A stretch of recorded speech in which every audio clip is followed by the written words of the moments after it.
Legislative శాసన రాజధానిని కూడా తీసుకొస్తే బాగుంటుందయ్యా అని చెప్తే నానా యాగి చేసి రాజకీయాలు చేసి అది వద్దు అన్నారు. సరే పోనీ అది వద్దు, పోనీ ఈ ప్రాంతంలో అయినా కానీ నువ్వు చేసే పనికి అసలు రాజధాని లేకుండా పోతుందయ్యా.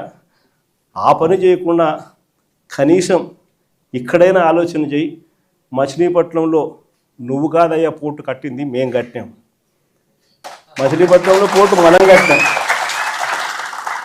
మన హయాంలోనే మనం భూములు తీసుకుంటాం, మన హయాంలోనే మనము అనుమతులు తీసుకొచ్చినాం, మన హయాంలోనే మనం ఫైనాన్షియల్ క్లోజర్ చేసినాం, మన హయాంలోనే మనం బ్యాంకులతో నీట్గా టైఅప్ కూడా చేసి స్టార్ట్ చేసి 30-40% వర్కులు కూడా పూర్తి చేసినాం మన హయాంలోనే.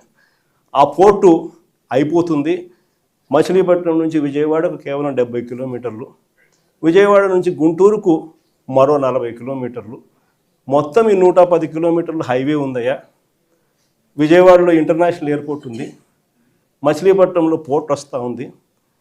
ఈ హైవేకి అటు ఇటుగా ఎక్కడ నువ్వు కట్టే ఆ బిల్డింగులు ఇక్కడ కడితే దీన్నే మచిలీపట్నంలో నుంచి విజయవాడలో నుంచి విఐ, గుంటూరులో నుంచి గన్ను,